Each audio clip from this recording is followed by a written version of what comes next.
আসসালামু আলাইকুম ভিউয়ার্স, সবাইকে আমার চ্যানেলের পক্ষ থেকে স্বাগত জানাচ্ছি।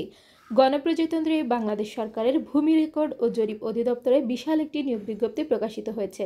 তো আজকের বিজ্ঞপ্তিতে জানতে পারবেন যে কোন কোন জেলার প্রার্থীগণ আবেদন করতে পারবেন, আবেদন করতে শিক্ষাগত যোগ্যতা কী প্রয়োজন, আবেদন ফি কত টাকা, আবেদন শুরু কবে শেষ কবে, বিস্তারিত সকল কিছু জানতে পারবেন আজকের এই ভিডিওতে।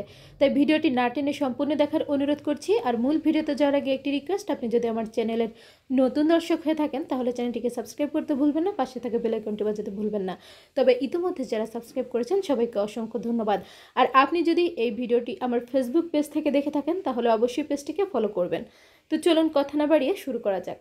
প্রথম যে পদটি রয়েছে ষাটলিপিকার কাম কম্পিউটার অপারেটর, গ্রেড 13, বেতন স্কেল হবে 11,000 থেকে 26,590 টাকা, পদের সংখ্যা 5টি।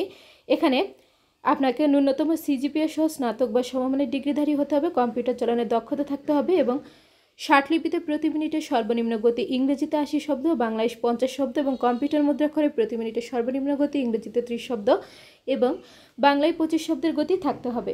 2 নাম্বার সার্ভেয়ার, গ্রেড 14, বেতন স্কেল হবে 10,200 থেকে 24,680 টাকা, পদের সংখ্যা 85টি। এখানে শিক্ষাগত যোগ্যতা প্রয়োজন কোনো স্বীকৃত ইনস্টিটিউট বা প্রতিষ্ঠান হতে 4 বছর মেয়াদী ডিপ্লোমা ইঞ্জিনিয়ারিং সার্ভেইং টেকনোলজির উপরে দক্ষতা থাকতে হবে। 3 নম্বর রয়েছে ট্রাভার্স সার্ভেয়ার, গ্রেড 15, বেতন স্কেল হবে 9,700 থেকে 23,490 টাকা, পদের সংখ্যা 4টি। কোনো স্বীকৃত ইনস্টিটিউট বা প্রতিষ্ঠান হতে 4 বছর মেয়াদী diploma in engineering surveying technology. 4 নম্বর রয়েছে কম্পিউটার, গ্রেড 15, বেতন স্কেল হবে 9,700 থেকে 23,490 টাকা, পদের সংখ্যা 8টি। এখানেও আপনার 4 বছর মেয়াদী ডিপ্লোমা ইঞ্জিনিয়ারিংয়ে সার্ভেইং টেকনোলজিতে দক্ষতা থাকতে হবে। 5 নম্বর হচ্ছে ড্রাইভার, গ্রেড 15, বেতন স্কেল হবে 9,700 থেকে 23,490 টাকা, পদের সংখ্যা 12টি। 8ম শ্রেণী পাশে এই পদের জন্য আবেদন করতে পারবেন, হালকা বা ভারী ড্রাইভিং লাইসেন্স থাকতে হবে। 6 নম্বর নাজির কাম ক্যাশিয়ার, গ্রেড 16, বেতন স্কেল হবে 9,300 থেকে 22,490 টাকা, পদের সংখ্যা 17টি। কোনো স্বীকৃত বোর্ড হতে অনন্য দ্বিতীয় বিভাগ বা সমমানের জিপিএ সহ উচ্চ মাধ্যমিক সার্টিফিকেট অর্থাৎ এসএসসি বা এইচএসসি পাশে এই নজির কাম ক্যাশিয়ার পদের জন্য আবেদন করতে পারবেন। কম্পিউটার চালানোয় দক্ষতা থাকতে হবে। এছাড়া কম্পিউটার মুদ্রাক্ষরে প্রতি মিনিটে সর্বনিম্ন গতি ইংরেজিতে 20 শব্দ এবং বাংলায় 20 শব্দের গতি থাকতে হবে। 7 নম্বর হচ্ছে অফিস সহকারী কাম কম্পিউটার মুদ্রাক্ষরিক, গ্রেড 16, বেতন স্কেল হবে 9,300 থেকে 22,490 টাকা, পদের সংখ্যা 21টি। এসএসসি বা এসএসসি পাশে আবেদন করতে পারবেন। কম্পিউটার চালানোয় দক্ষতা থাকতে হবে, বাংলায় প্রতি মিনিটে 20 শব্দ এবং ইংরেজিতে 20 শব্দের গতি থাকতে হবে কম্পিউটার টাইপিংয়ের ক্ষেত্রে। 8 নম্বর হচ্ছে পেশকার, গ্রেড 16, বেতন স্কেল হবে 9,300 থেকে 22,490 টাকা, পদের সংখ্যা 378টি। এখানে আপনি এই পদের জন্য এসএসসি বা এসএসসি পাশে আবেদন করতে পারবেন। কম্পিউটার চালানোর দক্ষতা থাকতে হবে, কম্পিউটার টাইপিংয়ের গতি থাকতে হবে। এরপর 9 নম্বর দেখুন রেকর্ড কিপার, গ্রেড 16, বেতন স্কেল হবে 9,300 থেকে 22,490 টাকা, পদের সংখ্যা 291টি। এখানে এসএসসি বা এসএসসি পাশে আবেদন করতে পারবেন, কম্পিউটার চালানোর দক্ষতা থাকতে হবে। 10 নম্বর হচ্ছে খারিজ সহকারী, গ্রেড 16, বেতন স্কেল হবে 9,300 থেকে 22,490 টাকা, পদের সংখ্যা 474টি। এসএসসি বা এসএসসি পাশে আবেদন করতে পারবেন, কম্পিউটার চালানোর দক্ষতা থাকতে হবে।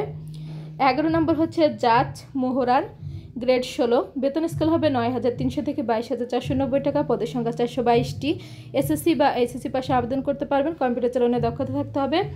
12 নম্বর পদ হচ্ছে কপিস্ট কাম বেঞ্চ সহকারী, গ্রেড 16, বেতন স্কেল হবে 9,300 থেকে 22,490 টাকা, পদের সংখ্যা 480টি। এসএসসি বা এসএসসি পাশে আবেদন করতে পারবেন।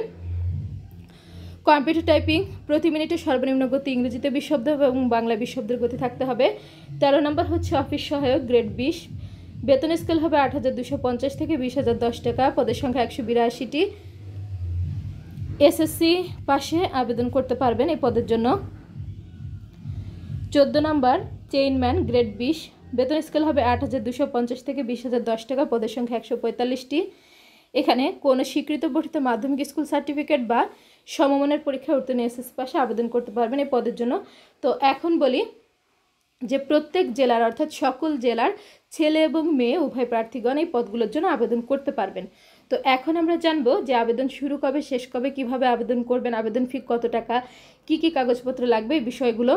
তো এখানে দেখতে পাচ্ছেন যারা নিজেরা আবেদন করবেন, যাদের নিজেদের টেলিটক প্রিপেড সিম রয়েছে, dlrs.teletalk.com.bd এই ওয়েবসাইটে ক্লিক করে আপনি আপনার আবেদনপত্রটি পূরণ করে আবেদন করবেন। আপনাদের আবেদন শুরু হবে 26 নভেম্বর 2024 সকাল 10টা থেকে আবেদন চলবে, অর্থাৎ আবেদনের শেষ তারিখ হচ্ছে 9 ডিসেম্বর 2024 বিকাল 5টা। তো আপনারা আবেদন করার পর 72 ঘন্টার মধ্যে টাকা জমা দিয়ে দেবেন, না হলে আপনার আবেদনটি বাতিল বলে গণ্য হবে। এরপর এখানে দেখতে পাচ্ছেন যে আপনার ছবি লাগবে, স্বাক্ষর লাগবে, কিভাবে কি করবেন এগুলো বিস্তারিত দেওয়া আছে, একটু দেখে নেবেন। আর নিজে যদি আপনার টেলিটক সিম দিয়ে আবেদন করেন তাহলে কিভাবে SMS এর মাধ্যমে টাকাটি জমা দিবেন এখানে রুলস দেওয়া আছে, আপনারা দেখবেন। তো এখন আমরা জানি যে আপনার কোন পদের জন্য আবেদন ফি কত টাকা। তো দেখুন 1 থেকে 12 নং পদের জন্য আবেদন ফি বাবদ 200 টাকা এবং টেলিটকের সার্ভিস চার্জ বাবদ 23 টাকা সহ অফারের যোগ্য মোট 223 টাকা এবং 13-14 নং পদের জন্য পরীক্ষার ফি বাবদ 100 টাকা, টেলিটকের সার্ভিস চার্জ 12 টাকা সহ মোট 112 টাকা। তো 72 ঘন্টার মধ্যে টাকা জমা দিয়ে দিতে হবে। আর এই যে যারা নিজেরা নিজেদের টেলিটক প্রিপেড সিম আছে তারা এই রুলসটি ফলো করে আবেদনের টাকাটি জমা দিবেন। এখানে প্রবেশপত্রের প্রাপ্তির বিষয়টি রয়েছে, এগুলো দেখবেন। এরপর দেখুন বেশ কিছু শর্তাবলী রয়েছে আপনাদের। প্রার্থীকে লিখিত, মৌখিক এবং প্রযোজ্য ক্ষেত্রে ব্যবহারিক পরীক্ষা অংশগ্রহণ করতে হবে। প্রার্থীগণকে পরীক্ষা অংশগ্রহণের জন্য কোনো প্রকার টিএডিএ প্রদান করা হবে না। তো এই হচ্ছে আপনাদের নিয়োগ বিজ্ঞপ্তিটি। তো আপনাদের কাছে অনুরোধ থাকবে যারা নিয়োগ বিজ্ঞপ্তিতে উল্লেখিত যোগ্যতা সম্পন্ন ব্যক্তি রয়েছেন অবশ্যই আপনারা কিন্তু আবেদন করবেন। সরকারি এবং বেসরকারি চাকরি নিয়োগ বিজ্ঞপ্তি, প্রশ্ন সমাধান, সাজেশন সহ অন্যান্য বিষয়াদি জানতে চ্যানেলটিকে সাবস্ক্রাইব করে রাখবেন। ভিডিওগুলোতে বেশি বেশি করে লাইক করবেন, ভিডিওগুলো বেশি করে শেয়ার করবেন।